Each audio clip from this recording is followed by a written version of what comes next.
This is Naomi Klein representing the Compass office in Beverly Hills, and you're listening to the Real Talk podcast. What up, everybody? This is Chef Jack Harris at the Talk Team podcast. This is Jade with the Jessica Northrup team from Denver, Colorado, and you are listening to the Real Talk podcast. Welcome to Real Talk. I appreciate you joining us in our venture. We have a new guest today, one of my favorite people in the building, and I'm really excited actually. When I originally first started this podcast, I was thinking in my head, who would be a great, energetic, knowledgeable, fun podcast guest? And there's only a handful that I really thought of at the top of my head, and the top person actually in my mind was Daisy Dolan. So Daisy, welcome. Thank you for coming today. Thank you so much. So excited to be here. Yes, so excited. I'm stoked. Daisy obviously has been with us for about a year and 5 months now? Yep, just about. One of the first people that I met on her first day, Danielle and I met on her first or second day at Compass. Yep. And that was the day when I think Compass had a retreat, so everybody was out except for you. You were here. I joined too late to go to Camp Compass. Yeah, you didn't get to go to Camp Compass. That's right. But you had to meet us. So, in any event, I'm here joined with my co-host, Danielle Stout. What's up, everyone? Danielle will be chiming in with her hard-hitting questions with Daisy today. But before we start, I wanted to give you a quick background about Daisy, who she is. She is a graduate of the Cornell School of Hotel Administration. I went to Cornell University. Great. Love that. If anyone's ever seen The Office. But she is a graduate of the Hotel Administration, where she got her bachelor's degree in Business Management, Marketing, and Related Support Services. This is just the Read LinkedIn podcast. This is. And prior to that, she is actually a native New Yorker, and she is a graduate of the Deerfield Academy. Yes, indeed. Where did you grow up? In off Broadway, right? Yes, I was actually, I was born and raised in London. London, and then yeah. when we moved to the States, our first apartment in New York was on 17th and Broadway above was Sleepy's. 17th, so you're literally 2 blocks from our office. Yeah, and Your old everywhere apartment. I've worked since I started working in New York has been within this 5-block radius. What's above the Sleepy's right now? Is it a same apartment, I'm assuming? A sick apartment, yeah. A couple of Sick apartment. Yeah. Back in the day. So a native New Yorker, one of the few native New Yorkers that works at Compass. Yep. Upon her graduation, she worked at various industries, mainly in the service restaurant industry. She was working as a channel sales executive at Aviro. And then after that, she worked at Reserve, an app that many of us use on a daily basis. And she was also the sales director there. After working there for about a year, she joined Compass as a strategic growth manager for 1 year, and then recently got promoted as a senior strategic growth manager, or as we would call SGM. So I would really be interested in hearing more about that role and how she had advanced her way through the corporate ranks. Ladders of Compass. Yeah, absolutely. Yeah, so super excited. But please follow her if you are on Instagram. You can follow her at Dazed and Confused. Dazed is Daised, N, the letter N, confused with a Z, not an S. Dazed and Confused. Her social media channels are very energetic, fun, motivating, and I certainly do entertain. I get entertained and motivated by watching your channels. It's definitely fun. So please, Daisy, welcome. Thank you for coming today. Thank you so much. It's funny, I actually, if you post an Instagram story about you working out before I post one about meditating and or the sun coming up, I'm like, he got me. There's a scoreboard in the sky for me of which one of us gets up earlier every day. Oh, yeah. And I think we live in the same neighborhood. We do, Yeah, we actually talk about this all the time. I mean, I talk about this with Carla Thomas, who also lives in our neighborhood. Mm-hmm. You know Carla? Mm-hmm. It's the one funny thing about Williamsburg is you never see the people that live in your neighborhood. No, only social exclusively. Only We're all at creating work, content. Yeah. But I will never run into. I have another Compass friend, a friend of a friend at Compass that lives on my floor, and I've never seen her. Oh my goodness. Never. It's crazy. Huh. Yeah, and it's not like I'm going out of my way not to avoid these people. You just never see them. That's true. So But anyways, so yeah, you do wake up at the toy. Was it the toy factory? It's a good building. Yeah, it's a and great building. They have some awesome ceilings and windows. Awesome ceilings and windows, awesome The sunlight. windows do look great. Yeah, thank you. And I see your story, and you get that crazy sunrise view. Because I don't get a sunset. I got to work with what I got. All the action for me is before dawn. You got to work with what you got. Yeah. Yeah. Okay. So, but yeah, so your social channels are very motivating, and we motivate each other, which is good. Yeah, it's perfect. That's good. Does it motivate you, Danielle? Sure.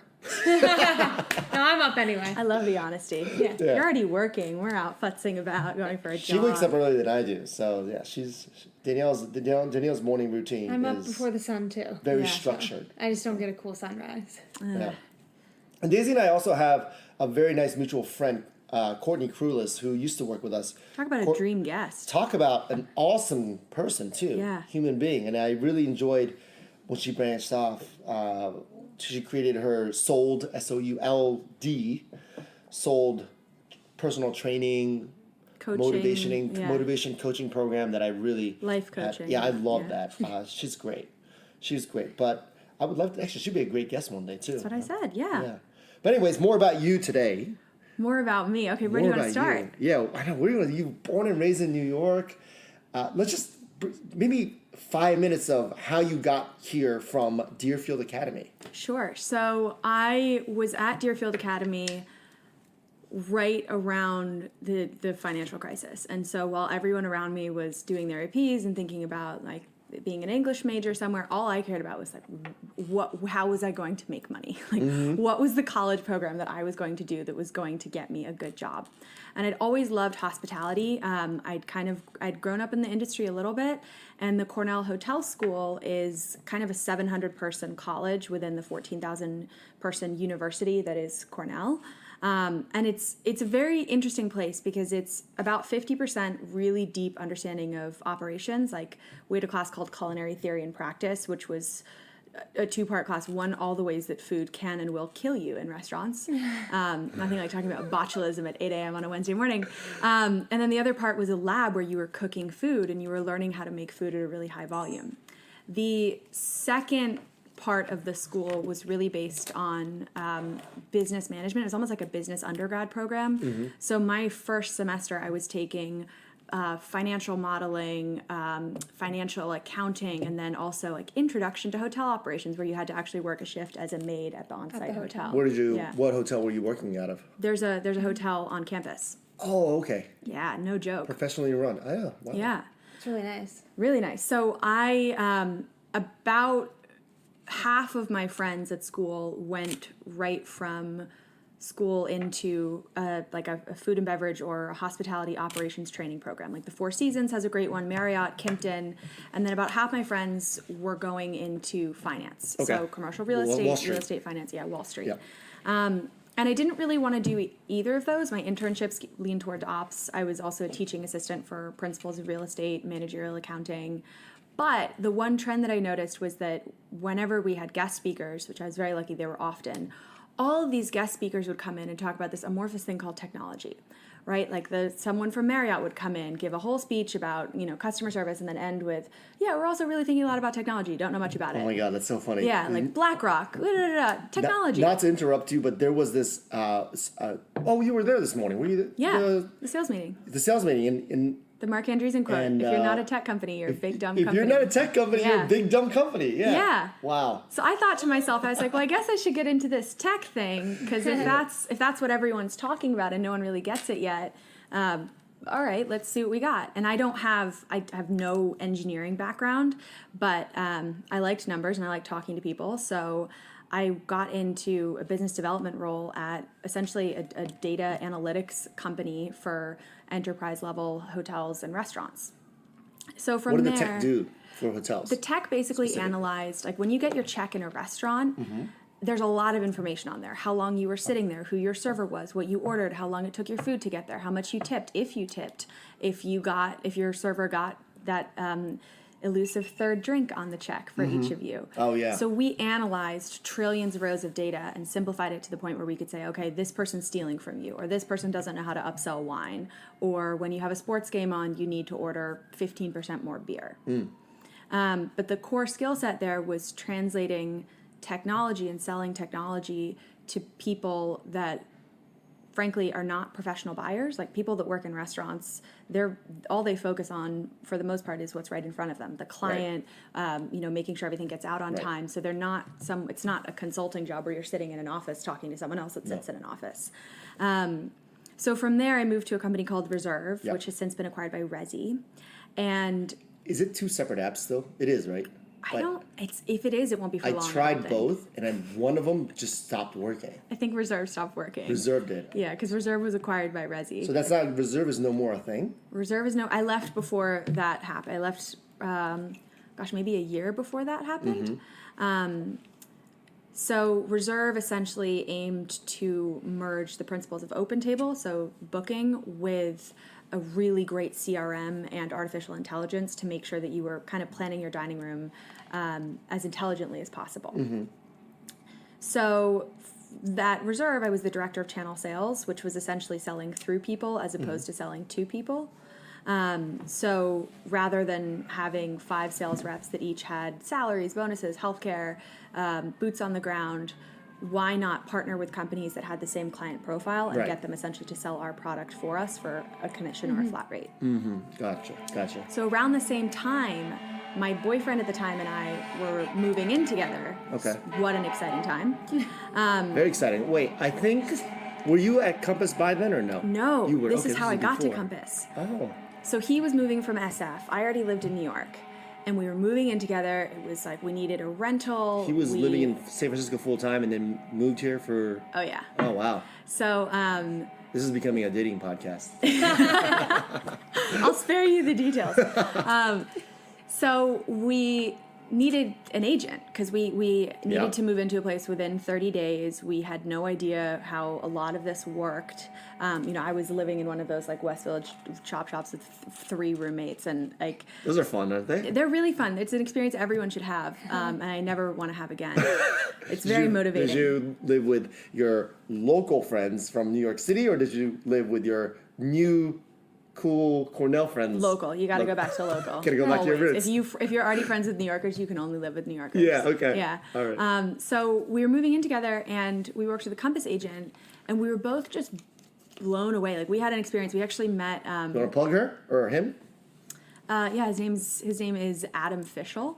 Okay. But he was using all the tools. He had us download the mobile app. We used collections. We used this. We used that. And we both kind of looked at each other halfway through the process and thought, like, God, this is so much easier than any time we'd found an apartment before, where we'd used agents in the past where they'd send us the Street Easy links. And it was like...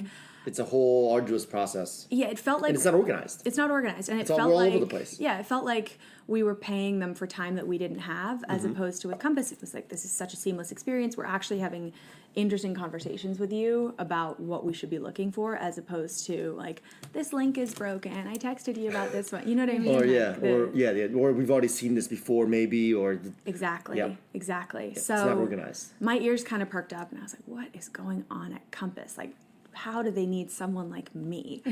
Someone like you, just before we get into that question, is someone like you who's born and raised in Manhattan. Yeah. Didn't you have high school friends that are already brokers? Well, I was born and raised in England. In England, but I've lived in Manhattan since I was, I don't know, 10. 10, fine. I had a couple that were kind of flirting with it, but no one, not really. Like, I had a lot of friends that were in commercial, maybe not on the brokerage side. Like, I had a lot of friends in real estate finance. Sure. But it wasn't really there. Of course, now everyone I know is in real estate. Naturally. It's like a cult. Once you're in, it's your Once whole you're world. in, you're in, yeah. Okay. But at the time, no. So how did you end up finding Adam, this broker that you used at Compass? How anyone finds anyone, referral. Referral. Yeah. Good. Word of mouth. Yeah. Very Word good. of mouth marketing. Good. And so I reached out to my friend who was doing the strategic growth manager role in Chicago. So she had been working at Reserve with me. Then she left for Compass in Chicago. I called her and I was like, what's a strategic growth manager? Sounds like a fake title. What's going on? Your background's in sales. My background's in sales. Like, what's the in here? And she explained the role, which for those of you that are unfamiliar, a strategic growth manager essentially evaluates market opportunities for top agents at other brokerages and sees if there might be a business fit in terms of bringing them over to Compass. Yes. So this ultra simplified version is I go around with a net and a bag of equity and I just catch them. A net. Yeah. Oh man, yeah, we are like fish. Brokers are like fish. No, it's a very... Cold-blooded. Well, what's interesting, I think, and I learned this from you actually in our conversation the first day, like, I'm very grateful that I cut my teeth in sales working with restaurant people, because restaurant people, they work weird hours, they're never at a desk. And the personality's a little... It's a little cutthroat. gruff. Yeah, it's a Rough little around gruff. the edges. Yeah, and they're not professional buyers. So I think coming into an industry where you're talking to agents never at their desks, not professional like you know, if someone sold you on the idea of Compass, that doesn't happen to you often. No. And you have less than 30 seconds to speak at all times, but you always want to talk for 45 minutes if it's about you. So there were a lot of parallels with the restaurant industry that were helpful. Yeah, so that's how I got to Compass. It was... fun fact, the Compass interview process is endless. I think I had 4 or 5 interviews, and the last interview, if you make it like the final boss, so to speak, is The an final interview. round, yes. Yeah, with Rob Lehman, who's our chief business officer. Lehman, good shout out, my man. Yeah, I know nothing about real estate at this point in my life, like absolutely nothing. Except for the fact that you rented through Adam. Right, Yes. but like, I was a civilian. Like, what did I know? And so the final interview, and I was warned about this, is essentially there's no behavioral questions. There's no like, describe a time that you were a good team player. It's like you and Rob Lehman sitting in a room for an hour, and he walks in and he's like, all right, I'm just going to pretend to be an agent. Like, I'm this, and like I love describes this. an agent Okay. profile, and he was like, pitch me. And that was it. Okay. All right. Go ahead. So can you recall like exactly what you said? Or Oh my God, I was so approximately nervous. what I you said? blacked out all You were blacked out. It's like that Will left Ferrell, no like memories, and then you Will go- Ferrell scene was at Old School where he goes on the debate and Yeah. he like concocts like the perfect response to the debate, but he like blacked I think out. it had to be that. He was like, it had to be I that. blacked out, and then the judge was like, you just made the perfect That was response. it, yeah. There is no rebuttal. He's like, oh, I blacked out. I'm 100% certain that's what I said. So you do have a little bit of acting in your background. You have a little bit of theater in your background. I do. I was Yes, I was I a know. child actress. Tell us about that. My first job, I was a child model. I was in Catholic textbooks. Ooh. Yeah, I was like sitting on top of a suitcase pondering the creation. That's why you're so good at ostensibly. Instagram. Yeah, thank you. I'm a You have no natural shame. performer. You have I no shame. And then I was also in educational videos. So I was wheelchair girl in the one about anti-stealing. Right. And we Amazing. couldn't use the word iPod because it's copywritten. So someone's Oh. MP3 player had been stolen from their locker, and that's what the whole MP3 player. yes. And then I was some like friend of a friend in the heroin one. It was the disco days for sure. That's so it's all funny. been downhill from there. But going back to the interview, this is why I Yeah. bring it up, is Yeah. you probably had something innate that back in your theater days Yep. that brought up, hey, Yeah. become an I'm agent. good Tell under me. pressure. Tell yeah. me. And you blacked out, but you already had it. It was already innate. Well, I think I had also I'd been coached many times by the friend of mine that was already at Compass, and also the recruiting manager. They were Were you all friends with Courtney? Or was it somebody else? no, it was someone else. Okay. It was Maddie Berger, if you're listening in Chicago. What's up, Maddie? But I'd been told many times, like, do not pretend to know anything about real estate. Like, Yeah. do not, like, this is not about market knowledge. This is just about your ability to problem solve and, like, basically connect with people. And so, blacked out, but look, have him on as a guest. I would love to hear 20 minutes of how well I did and why. Yeah, and I wish that was recorded in the podcast instead. I would really like to see what sold Lehman. Yeah. Because Lehman's a very, very excited guy. I think he's very smart. So if he knows he's being sold to, he will be very judgmental and savvy about it. Yeah, so I have 2 interesting Rob Lehman anecdotes around that interview. The first is that my friend, I hope they don't like kick me out because they know I had so much inside info about this interview. But my friend Maddie she said, you know, if he pushes you and he asks you a lot of questions, that's actually a good thing because he just wants to see, like, if he doesn't ask you any questions, if you leave feeling like it was a layup, you're not getting hired. Yeah, But if he pushes you and he asks you a lot of follow-up questions, it's because he thinks that you're probably handling the line of questioning well. And then I asked him once I'd been at Compass for a few months, I said, because the crazy thing about my team is that we have such different backgrounds. Yeah. There's someone straight out of business school. There's someone from consulting. There's someone Wall Street, They're all very Yeah. different. Sure. And so I asked him, I said, how did you find us? Like, what is it that you're, like, how, if you put all of our resumes out on a table, you would never pick, like, oh, yes, it's this group of people. Right. What's the defining characteristic, trait? Exactly. Knowledge, personality. What is it? And so he said, I don't care if you came from Goldman Sachs or if you came from Dairy Queen. I care that no matter where you were the person that everyone just knew they were going to be something. Mm-hmm. Right? Like you were the person that in any environment it was like, yeah, that's the one to watch. Mm-hmm. And I can see how that was probably true with a lot of members of my team, because we all have very different backgrounds, but there's all like now we're all just like showboating against each other. Just kidding. Well, talk to me about, speaking of your team now, talk to me about your rise to Senior Strategic Growth Manager. Senior Strategic Growth Congrats. Manager. Thank Very you so big, much. very big name. Thank you. Yeah. I'm very, no one has ever, I actually ended the conversation that I had with my boss, which was on my birthday, about my promotion, and it was, a 45-minute one-on-one. We talked about performance review, and we talked about promotion, and he said, okay, is there anything else? And I saw that we had the room, because conference rooms at employee headquarters are Yep. notoriously difficult. I saw that we had 6 minutes left in the room, and I said, no, there's no questions, and thank you so much. I'm so happy, but I actually need you to leave because I need to call my mom before we get kicked out of this room. I had to call my mother immediately. That's and awesome. Tell her. That's awesome. Yeah. So Senior Strategic Growth Manager is the same as a Strategic Growth Manager. It just means you have a little bit more territory to work with. You're covering more markets within markets. So for instance, now I'm also going to be focused a little bit on the Hamptons, which is very exciting. That's Very fun. exciting. Yeah, I know. And you go out Fun there and a new. lot. Yeah, and I You have a house out there, or did you have a house out there this summer? how much do you think I make? No, I do not have a house in the Hamptons. I felt like you were there all the time when I saw your stories. My friend had a house in the Hamptons through his work. He's a chef. Oh, And so got it. I, as a natural connector, You got on that train. come on. What else are you gonna do? You got a free Hamptons house? Of Of course. course, I'll come keep you guys company. Why not? But anyway, so yeah. you're covering the Hamptons market. I'm covering the Hamptons, Brooklyn, New Hamptons is York. broken up into at least 4 or 5 different markets. Yeah. So are you I'm the Bridge, western South? half of the Hamptons. Okay. So that's south, that's west, and there's a little bit in the middle, and then Brooklyn as well. You're a Brooklyn killer. Brooklyn killer. Yeah. I love Brooklyn. Killer as in not real killer. She is a killer in business. Yes, I'm a shark, as You they are, would say. you are a shark. How different are the people that you recruit, brokers that you recruit, between Brooklyn and the Hamptons? And the Hamptons is not a good case study because I just started. Between Okay. Brooklyn and Manhattan. Yeah, sure. There's Let's do that. Yeah, there's a big difference. Yeah. For sure, because I In think terms of personalities, way of personalities, the way you communication. structure your business. Well, first of all, the price point's fundamentally a little bit different, Sure. right? Like in Manhattan, you can do $20 million a year in sales on one deal. transaction, right? Or deal. 2 or 3.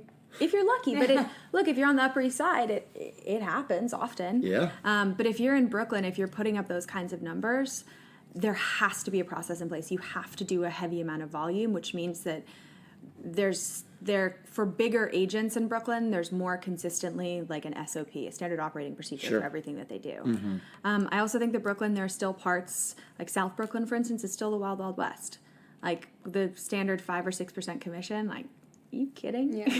Yeah, I think to me, those insulated neighborhoods, whether it's dominated by a certain religion or dominated by ethnic, like the Chinese, Bensonhurst, for example, those neighborhoods will always be unique in itself because it's very dominated by that culture only.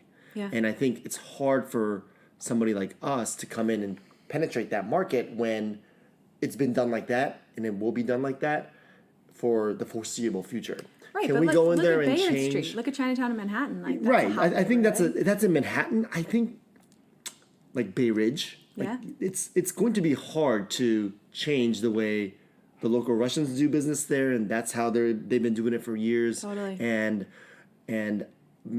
for example, like, let's just put like Danielle. Like she can't just go in there and change the way Bay Ridge has been doing business for 50 years. Right. Kicked me out. Yeah. Right. But it's not about, and my role is not about changing the way that anybody does business. It's about finding the people that are the best at what they do and helping them get better. How do you find brokers that can charge, let's just say, a full commission in Yeah. Bay Ridge? 6%. I'll be honest, concierge really helps, right? Yeah. Like having the conversation around programs that Compass is building to help defend commissions on a national level. I think in New York, because we don't have an MLS and we don't have a Redfin, we don't have this conversation enough. But discount brokerages across the country are a phenomenon, right? Like this, Well, they always have been. right? But I'm saying that with Redfin, with any discount brokerage, a lot of agents in Manhattan specifically, like, that'll never come here. Sure. Like, no. Yeah. But then there's companies like Preview. There's like you're being forced to have a conversation about why you're like. If I had to start walking into every meeting and spending the first 20 minutes of any meeting talking about why I deserved my salary, that would really deeply affect me in a lot of ways. Of course. So I think as agents, That's our life, though. right. But to be in a position where you're up against, oh, well, I'll just go on Street Easy, I don't need a buyer's agent, or up against, well, I have this company called Preview that will give me the rebate of the buyer's agent. Like, why do you deserve 2.5% for showing me Sure. around? You got to be able to showcase your value. Right. And I think a lot of time Manhattan doesn't have that conversation very often. Brooklyn, because there's still a lot of non-REBNY discount brokerage shops, the tools that we're building to help you kind of defend that 5 and 6%, those are getting talked about much more. Much more, yeah. Right? Like concierge, bridge loans when they come out. That's a it's Sure. a conversation ender. Sure. Right? Like, Yeah. here, I'll front you the money. It changes the game. Yeah, totally. Daisy, I don't want to take up too much of your time. Danielle has a couple questions, maybe one or two questions that she would like to ask. I do. Yeah, so I always see your fun Instagram posts with the sunrise. Sounds like the fun stuff. Yeah. let's get to the end on a fun high stuff. note. So and you're always so high energy. What motivates you every morning? Like, what are your routines like? nice. What keeps Morning you going routine. with your? Because Yeah. sales positions are hard. So and you're Totally. kind of in one, selling Totally. Compass, selling the brokerage. So I'm what selling- keeps yeah. you motivated? I'm selling to salespeople, and I one of the big reasons why I took this job is because I thought, if I'm negotiating with, if I'm selling to the top salespeople and the top negotiators on the planet, because here's the thing, no matter what you do, if you're a successful agent in New York City, you have to be creative, you have to be ambitious, you have to be a hustler. So that's who I'm working with every day. Done. My rate of learning is just going to be so much faster than if I were in any other industry. So a big part of what motivates me is the learning. Like I try in any sales role, if you make it about the number, the number's never gonna be big enough. Yeah, true. Right? And Of it's course. never gonna come fast enough. If you're chasing, it's just going to keep going. Yeah. You can't chase it. Yeah. So I'm really motivated by Courtney Crellis, actually. She was one of my earliest mentors at Compass, and she always told me, stay close to the fire and remember why you're doing this. So stay close to the fire. I spend a massive chunk of my day with agents that are already here that are not giving me leads, that are not working on current agents with me. Like, I go to all the sales meetings, I go to the workshops, I go to the panels, because what motivates me is to see that, like, I'm not selling widgets. I'm giving people the opportunity to fundamentally transform how they do business. Sure. And then I also do And that gets you up love- early in the morning? She asked what motivated me, what my routines are. I'm a big routine person too. And Courtney actually talks about her morning routine, which I started implementing too, which is great. I love it. We Play. vibe on. What do you do for play? Dance? So I have a mini trampoline. Oh, yeah, that's right. I've seen that. Which I've seen your selfie with that. Yep, That's with right. my ex-boyfriend actually bought, and I got in the breakup because I used it much more.